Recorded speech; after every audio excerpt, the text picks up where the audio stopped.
Hej Thomas, tack för din brev. Jag förstår hur du känner dig.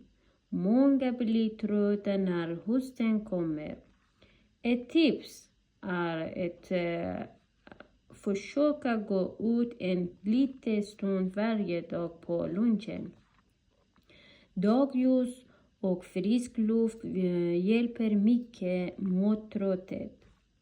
Du kan också prova att lägga dig lite tidigare på kvällen och äta någon lätt och nyttig till middag. Om du inte orkar träna hårt kan du börja med något enkelt som att stretcha eller göra några övningar hem. Hoppas du snart känner dig piggare. Hälsningar Sara.